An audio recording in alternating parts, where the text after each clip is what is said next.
My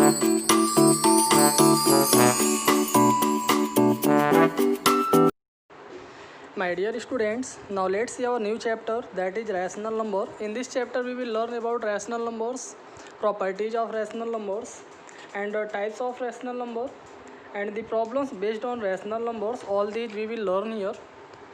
तो now first let's see what are rational numbers. पहले हम लोग ये देखते हैं रेशनल नंबर क्या होते हैं।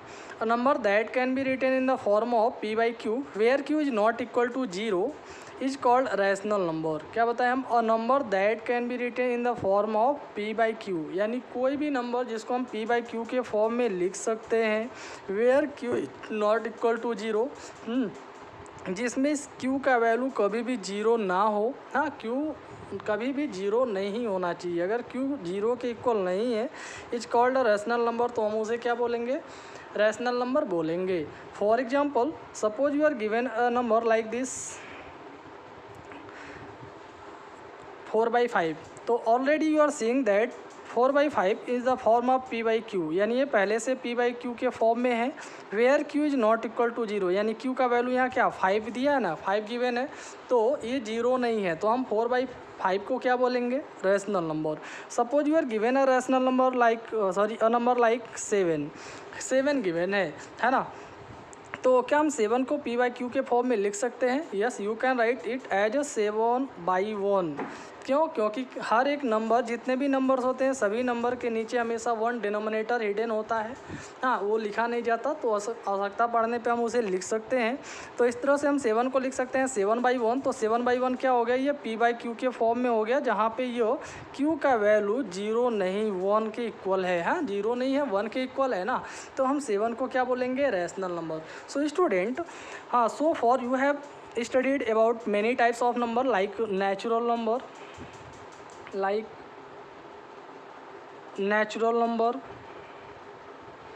whole numbers, natural numbers 1 2 3 4 5 and so on are called natural numbers. Whole numbers, the natural number together with zero, are called whole numbers like 0 1 2 3 4 5 6 and so on.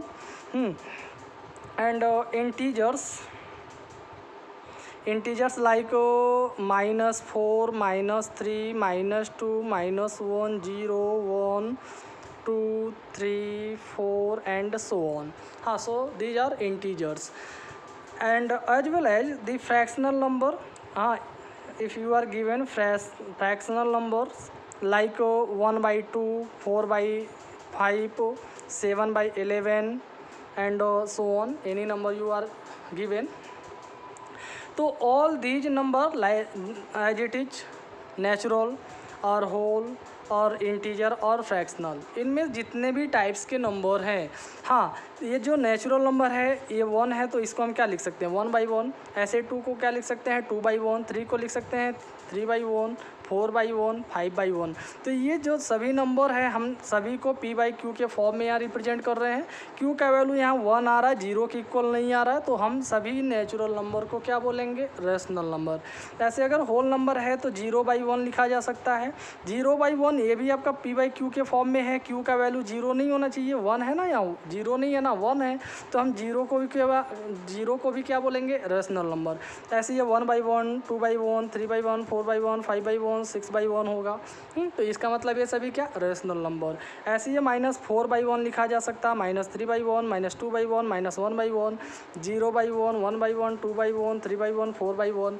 हाँ, तो हम इन सभी को क्या बोलेंगे? Rational number, because all these number either it is natural, whole और integer, कोई भी नंबर है, इन सभी नंबरों को हम पी बाई क्यू के फॉर्म में रिप्रेजेंट कर रहे हैं ना, तो हम इसे क्या बोलेंगे? Rational number. ऐसे अगर आपका दिया फ्रैक्शनल नंबर, तो ये फ्रैक्शनल नंबर जैसे 1/2 4/5 7/11 ये ऑलरेडी पी बाई क्यू के फॉर्म में है, जहाँ पे क्यू का वैल्यू जीरो नहीं है, तो हम इन सभी को क्या बोलेंगे? Rational number. तो I think all of you have understood very well what are rational number. हाँ, in case of any doubt, any confusion, you can ask me. That's all. Thank you. Students, now let's see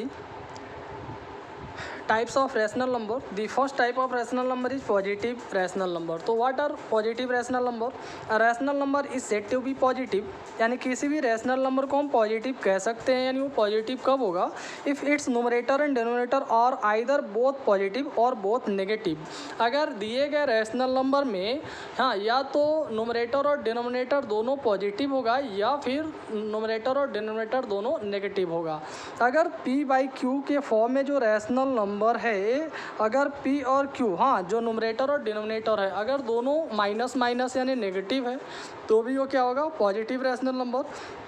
अगर दोनों plus है, positive है, तो भी वो क्या होगा? Positive rational number. For example हमने यहाँ लिख दिया 5/7, तो 5/7 में हमने कोई साइन नहीं लिखा। जब कोई साइन नहीं होता क्या माना जाता? पॉजिटिव, यानी ये +5 +7 है तो ये पॉजिटिव रैशनल नंबर है। अगर ये हमने लिख दिया -4/-7, तो ये -4 और ये -7 है। हाँ, तो यहाँ पे दोनों कौन? न्यूमरेटर और डिनोमिनेटर दोनों नेगेटिव है, तो हम इसे क्या बोलेंगे? Positive rational number, because both have same sign. हाँ, क्योंकि दोनों का साइन क्या है? सेम है, तो it is a positive rational number. तो I think you have understood what is positive rational number. Now let's see next negative rational number. So dear students, now let's see negative rational number. तो what are negative rational number? Negative rational numbers क्या होते हैं? और rational number is said to be negative, यानी किसी भी rational number को हम नेगेटिव तब कहेंगे if its numerator and denominator have opposite sign, अगर इसके न्यूमरेटर और डिनोमिनेटर दोनों का साइन अपोजिट है। फॉर एग्जाम्पल ये p/q आपका रैशनल नंबर है, अगर ये यानी मान लेते हैं न्यूमरेटर क्या है? पॉजिटिव और डिनोमिनेटर क्या है? नेगेटिव, तो हम इसे क्या बोलेंगे? Negative rational number. या फिर अगर ये जो न्यूमरेटर है वो नेगेटिव है और जो डिनोमिनेटर वो पॉजिटिव है, तो हम इस केस में भी क्या बोलेंगे? Negative rational number. क्यों? क्योंकि दोनों का साइन अपोजिट है, एक प्लस है तो दूसरा माइनस है ना। फॉर एग्जांपल जैसे हमने यहाँ लिख दिया -3/7, तो ये -3 गिवन है यानी ये नेगेटिव है, 7 के पहले कोई साइन नहीं है यानी प्लस मानेंगे, तो -3/7 क्या कहलाएगा? Negative rational number. ऐसे हमने यहाँ लिख दिया 5/-11, तो 5 के पहले कोई साइन नहीं है तो क्या मानेंगे? प्लस, और ये 11 के पहले माइनस है तो ये अपोजिट साइन हो गया, तो हम इसे क्या बोलेंगे? Negative rational number. तो I think you have understood what are negative rational number. Now let's see equivalent rational numbers. So students, now let's see equivalent rational numbers. Equivalent rational numbers क्या होते हैं? इक्विवेलेंट रैशनल नंबर्स और equal to each other means those rational number which have same values, यानी ऐसे rational number जिनका value same होता है, जो एक दूसरे के इक्वल होते हैं और कॉल्ड इक्विवेलेंट रैशनल नंबर, है ना, उन्हें हम क्या बोलते हैं? Equivalent rational number. For example here you are given 1/2, 2/4, 3/6, 4/8, 5/10 and 6/12। तो student all these rational numbers और इक्वल टू ईच अदर। हाँ, ये सभी एक दूसरे के इक्वल हैं। क्यों इक्वल हैं? बिकॉज सभी एक का जो बेसिक वैल्यू है वो एक दूसरे के इक्वल है। हाँ, इसका नोमिनेटर और डिनोमिनेटर वो डिफरेंट है। हाँ, denominator and denominator may be different but हाँ their basic values will be equal, लेकिन इनका जो बेसिक वैल्यू है वो हमेशा एक दूसरे के इक्वल होगा। फॉर एग्जांपल जैसे ये 1/2 है ना, तो ये तो यानी नोमिनेटर और डिनोमिनेटर सेम नंबर से डिवाइजिबल नहीं है। बट अगर हम 2/4 को देखें तो ये 2 × 1 = 2, 2 × 2 = 4, 1/2 आ गया। ऐसे 3 × 1 = 3, 3 × 2 = 6, 1/2 आया। 4 × 1 = 4, 4 × 2 = 8, 1/2 आ गया। 5 × 1 = 5, 5 × 2 = 10, 1/2 ये भी आएगा। 6 × 1 = 6, 6 × 2 = 12, 1/2 ये भी आ गया। यानी सभी 1/2 के इक्वल है ना, ये सभी 1/2 के इक्वल है, तो हम इन सभी को क्या बोलेंगे? Equivalent rational number. ऐसे यहाँ पे जो 4/5 है, 8/10, 12/15, 16/20 और 20/25 है, ये सभी एक इक्विवेलेंट रैशनल नंबर है। हाँ, इक्विवेलेंट रैशनल नंबर है, चेक करना, देख लेते हैं। 4/5 सेम नंबर से डिवाइजिबल नहीं है, बट यहाँ है ये दोनों 2 से डिवाइजिबल है। हाँ, 2 × 4 = 8, 2 × 5 = 10, यानी 4/5 आ गया ना इसकी इक्वल। ये दोनों 3 से, यानी 3 × 4 = 12, 3 × 5 = 15, 4/5 ये भी आ गया।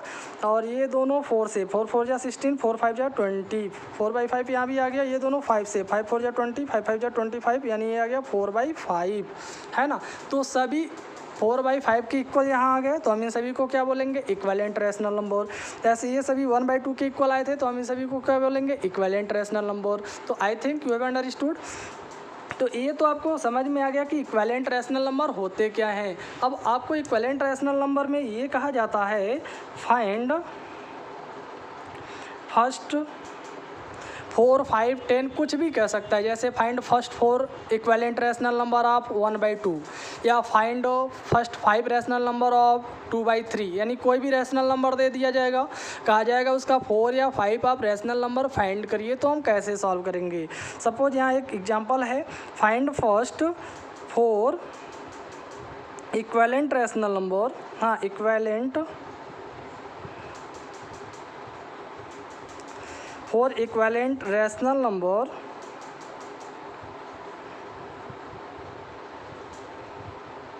ऑफ 2/3 है ना, मान लेते हैं 2/3 है। कह रहा है इसका first 4 equivalent rational number find करना है। तो कभी भी ये ध्यान में रखना, हाँ जब भी हमसे इक्विवेलेंट रैशनल नंबर फाइंड करने के लिए कहा जाए, हाँ जब भी हमसे इक्विवेलेंट रैशनल नंबर फाइंड करने के लिए कहा जाए, तो जितने स्टेप तक कहा जाएगा उतने स्टेप तक हम 2 से स्टार्ट करते हुए, यहाँ 4 रैशनल नंबर कहा गया है तो 2 से स्टार्ट करते हैं। 2 1 जा 2, 2 2 जा, फिर 2 1 जा 2, फिर 3 1 जा 3, 4 1 जा 4, 5 1 जा 5, यानी 4 स्टेप तक हमें 2 से स्टार्ट करते हुए मल्टीप्लाई करना, किसमें? दिए गए रैशनल नंबर के न्यूमरेटर और डिनोमिनेटर में। तो यहाँ रैशनल नंबर आपका 2/3 है, तो हम पहले 2/3 में किससे मल्टीप्लाई करेंगे? 2 से, यानी हमने बताया इसका न्यूमरेटर और डिनोमिनेटर दोनों में मल्टीप्लाई करना होता है। तो ये 2 2 जा 4 आ गया, 2 3 जा 6, यानी ये आपका पहला इक्विवेलेंट रैशनल नंबर आ गया। फिर हम इस 2/3 में किससे मल्टीप्लाई कर लेंगे? 3 से, हाँ तो कितना आ जाएगा? 2 3 जा 6, 3 3 जा 9, 6/9 आपका दूसरा इक्विवेलेंट रैशनल नंबर आ गया। फिर हम इस 2/3 में किससे मल्टीप्लाई करेंगे? 4 से, हाँ तो 4 2 जा 8, 4 3 जा 12, यानी 8/12 आपका तीसरा रैशनल नंबर आ गया। फिर हम 2/3 में किससे मल्टीप्लाई कर लेंगे? 5 से, तो ये आ जाएगा 5 2 जा 10 और 5 3 जा 15, 10/15 आपका तीसरा रैशनल नंबर आ गया। तो in this way you can find out the equivalent rational number up to what step you are asked, यानी जितने स्टेप तक पूछेगा उतने स्टेप तक आप ऐसे 2 से, 3 से, 4 से, 5 से, फिर 6 से, फिर 7 से, 8 से मल्टीप्लाई करके फाइंड करेंगे। तो student I think you have understood how to find the equivalent rational number. हाँ, so that's all, thank you.